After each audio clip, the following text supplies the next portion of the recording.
जिला सीतापुर तहसील मिश्रिख मुल्ला भेरी में बड़ा ही भव्य प्रोग्राम मनाया गया जिसमें 25,000 दीप जलाकर लोगों ने राम नाम के जयकारे लगाए। बताया जाता है मुल्ला भेरी बड़ा ही पौराणिक है, यहाँ पर मंदिर है और बड़ा ही पौराणिक तीर्थ है। यहाँ पर हर वक्त श्रद्धालु आते जाते रहते हैं। सैकड़ों लोगों की भीड़ नर्मदेश्वर मंदिर पर लगी रहती है। इस मंदिर पर दूर दूर से लोग आते हैं, अपनी अपनी मनोकामना रखते हैं नर्मदेश्वर भगवान का और मुल्ला भेरी बाबा का अपार दया दृष्टि होती है। लोगों की सारी मनोकामना पूर्ण हो जाती है। ये वो धरती है जहाँ पर मुल्ला भेरी के बाबा पहली बार आए थे। उस वक्त चारों तरफ जंगल ही जंगल था, इंसानों का कोई भी नाम नहीं था। जंगल में तरह तरह के जंगली जानवर थे, लेकिन बाबा मजे से अपनी कुटिया में रहते थे। कभी किसी जंगली जानवर ने आपको हानि पहुँचाने की बात छोड़ो, आपकी कुटिया की तरफ मुड़कर भी नहीं देखा। इससे ये पता चलता है मुल्ला भेरी के बाबा महापुरुष थे। आज भी मुल्ला भेरी में जो भी इंसान यहाँ पर घंटी बांधकर नर्मदेश्वर भगवान से और मुल्ला भेरी के बाबा से जो भी प्रार्थना करता है उसकी प्रार्थना स्वीकार हो जाती है। इस जगह पर एक बड़ा ही पुराना कुआं भी है। इस कुएं के बारे में बताया जाता है महाराज जी ने अपने मुख से ये बात कही थी, यहाँ लोगों इस धरती के नीचे कुआं है। इस पर लोगों ने महाराज की बात का पालन किया और खोदा, देखा तो नीचे कुआं मिला। इस कुएं का पानी जो भी व्यक्ति पीता था उसके सारे कष्ट दूर हो जाया करते थे। ये कुआं नर्मदेश्वर मंदिर के पास में ही बना हुआ है, जो कि आकाशमाती तरीके से ये कुआं प्रकट हुआ था। किसी ने इसको खोदा नहीं था, ऐसा यहाँ के पुजारी ने बताया। लोगों की बड़ी आस्था मुल्ला भेरी से जुड़ी हुई है। इसका मुख्य कारण बाबा है, जिन्होंने इस धाम को धाम बना दिया। आज के दिन यहाँ पर मंत्री और विधायक भी माथा टेकने आए थे। पुलिस प्रशासन भी यहाँ पर मौजूद था। काफी ज्यादा तादाद में श्रद्धालु आए थे। श्रद्धालुओं ने अपनी अपनी मनोकामना प्रकट की घंटा बजाकर।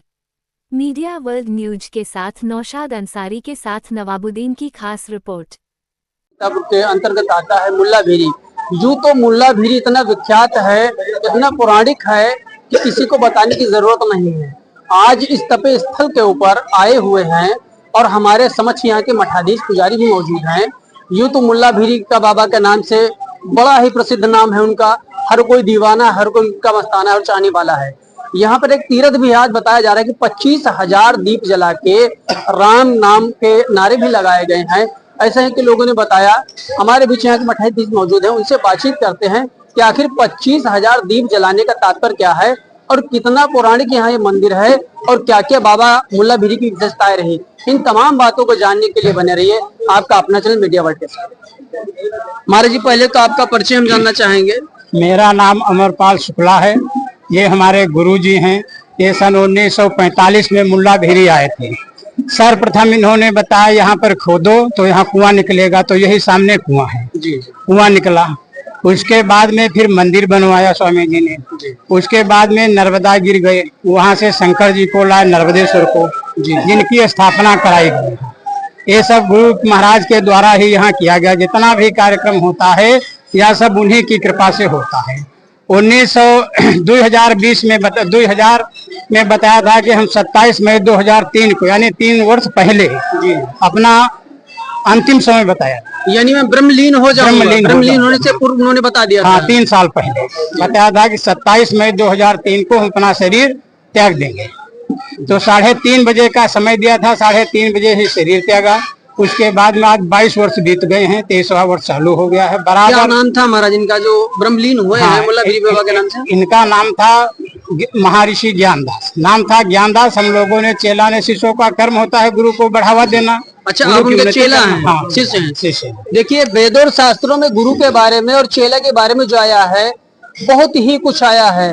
कहते हैं कि अगर गुरु अच्छा होगा तो चेला भी अच्छा होगा। जैसे कि गुरु है ब्रह्मा, गुरु है विष्णु, गुरु है देवो महेश्वरा, गुरु है साक्षात पार ब्रह्मा, तस्मै श्री गुरु नमः। वो परमपिता परमेश्वर भी कहता है कि मेरे शरणागत होने से पहले आपको गुरु को शरणागत होना पड़ेगा, क्योंकि गुरु ही हमारे अंधकार जीवन को प्रकाशमय करता है। दर्शकों, आपको ये भी बताते कि गुरु के बिना अंधकारमय ही शिष्य रहता है और शिष्य उस वक्त तक शिष्य रहता है जब तक गुरु की सारी चीज के अंदर समाहित ना हो जाए।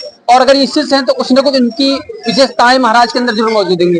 तो महाराज जी, हमने सुना है कि यहाँ पर पागल लोग आते थे, और बहुत भूत प्रेत वाले आते थे, हाँ। लेकिन महाराज की ऐसी दया दृष्टि होती थी कि सारे के सारे स्वस्थ होकर जाते थे। सब स्वस्थ होके जाते थे, अब भी स्वस्थ होके जाते हैं, ऐसा कुछ नहीं। 22 साल अच्छा, हो गए हैं। ये महिमा आज भी यहाँ आज पर भी जारी इसी है। प्रकार से जारी है। किसी को भभूत देना है, लौंग बना के देना, या सब गुरु की कृपा है, बना दिया जाता है। जाओ उनकी समाधि पे रखो, वही कल्याण करेंगे। आज भी करते हैं बराबर।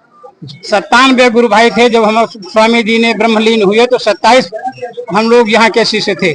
97 जी 97 में अभी करीब करीब 17-18 तक मौजूद है जी। बराबर वही प्रक्रिया चली आ रही है, उसमें कोई अच्छा महाराज जी, कोई बाहर से अगर यहाँ पर आना चाहे दर्शन के लिए, तो मान लीजिए कि कोई बॉम्बे से आता है, दिल्ली से आता है, आगरा से आता है, तो एक बार अपना एड्रेस बता दीजिए, यहाँ तक कैसे पहुँच सकता है? इस तपे भूमि पावन धरती के ऊपर कैसे वो आ सकता है दर्शन के लिए? जैसे सीतापुर पहुंचो, सीतापुर से 2 रास्ता हैं, एक महोली होके, महोली पिसावा होके मुल्ला भीरी, एक मिश्रिक होकर के तपस्थली होते हुए कुतुब नगर होते हुए मुल्ला भीरी आ सकते हैं। महाराज, अगर आप अगर कोई सेल फोन अपना रखते हैं, मोबाइल रखते हैं, तो एक बार नंबर बता दीजिए, ताकि अगर कोई आना चाहे, आने में उसको कठिनाइयां हो, तो आपसे संपर्क कर सकता है फोन के माध्यम से।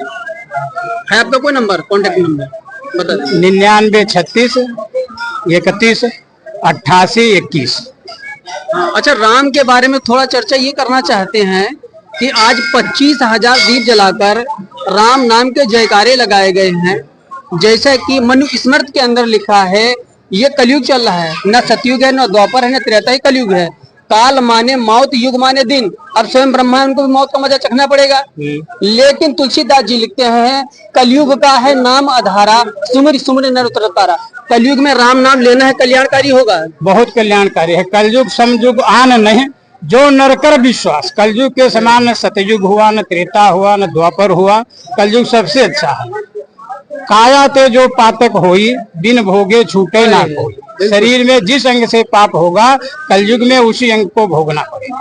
जैसे शरीर में 5 उंगलियां बनी है, अगर ये पाप करती है तो इसी को भोगना पड़ेगा, 4 को कोई दुख नहीं। इसी प्रकार से हमारे गुरु महाराज जी ने कभी बिस्तर पे नहीं, बोरा के बिस्तर पे लेटे, मारकीन पहने, सुबह 4 बजे की स्नान किसी ने नहीं देखा आज तक। ये बात बड़ी विख्यात है, और चारों तरफ इसकी चर्चा भी हो रही है कि महाराज को लोग कुटिया में घुसते हुए तो देखते थे, लेकिन जब कुटिया के बाहर आते थे तो उनके बाल भीगे हुए, कपड़े भीगे हुए, वस्त्र भीगे हुए पाते थे। कोई ये नहीं जान पाता था कि आपका स्नान कहाँ और कैसे हुआ। तो हमारे चैनल के माध्यम से सनातनियों को कोई संदेश, कोई पैगाम देना चाहते हैं? स्वामी जी प्रतिदिन स्नान करते थे गंगा जी में। यहाँ से गंगा जी कम से कम 120 किलोमीटर है जी। वहाँ प्रतिदिन स्नान करके हम लोग देखते थे, बिस्तर लगा है बोरा का, मारकीन ओढ़े लेते हैं, लेकिन कब देखते थे साफी कांधे पर पड़ी होती, कमंडल में जल, लोग भी स्नान करके आ गए। इतना प्रताप परिक्रमा। तो हमारे चैनल के माध्यम से आप सनातनियों को कोई संदेश इस पावन अवसर पर देना चाहते हैं? भगवान के दर्शन करें, वही आशीर्वाद देंगे। जो यहाँ आता है संतुष्ट होके जाता है, किसी को दुख नहीं होता। तो आप कुछ कहना नहीं चाहते हैं सनातनियों के बारे में? सनातनी हैं, सभी लोग सनातनी हैं। जो भगवान के मंदिर पर जाते हैं वही सब भक्त हैं, वही सब सनातनी हैं। सनातन अपना धर्म है, सनातन धर्म सबको निभाना चाहिए। हम तुम सब आपस में भाई भाई हैं। यहाँ हर बिरादरी के, ये कोई बिरादरी नहीं, कोई ब्राह्मण हो या कोई, यहाँ सब आते हैं, चाहे ब्राह्मण हो, चाहे क्षत्रिय हो, चाहे वैश्य हो, चाहे शूद्र हो, चाहे मुसलमान हो, चाहे सिख। अच्छा, गंगा जमुनी तहजीब यहाँ तो देखने को मिलती है, कोई धर्म जातिवाद नहीं होता, कोई धर्म जाति। यहाँ सावन में, जैसे गीता के अंदर कृष्ण अर्जुन से कह रहे थे कि धर्म रक्षा रक्षिते यदा यदा धर्म से। हे अर्जुन, जब तुम धर्म की रक्षा करोगे, धर्म तुम्हारी रक्षा करेगा। तो क्या कहना चाहते हैं और आप धर्म के प्रति? धर्म ही सबसे बड़ा कर्म है कलयुग में जी। धर्म के समान कोई कर्म नहीं है। जितना धर्म करोगे, आपस में मेल जोल रखोगे, जितना सनातन का नाम लोगे, जितना सीताराम लोगे, कलयुग में खाली नाम है और कुछ नहीं है। बैठे बैठे सतयुग त्रेता में तपस्या करते थे लोग, शरीर में पिंडा लग जाते थे, मिट्टी के ढीले बन जाते थे, लेकिन कलयुग में कुछ नहीं। कलयुग केवल नाम धारा, जैसे आपने भी बताया, कलयुग में सिर्फ नाम लेने से भगवान बड़े सस्ते होते हैं। खड़े खड़े नाम जपो फिर भी भगवान खुश हैं। मंदिर में भूखे भगवान भाव के भूखे होते हैं। तो ये थे यहाँ का महाराज, इन सबने बातचीत की मीडिया वर्ल्ड से।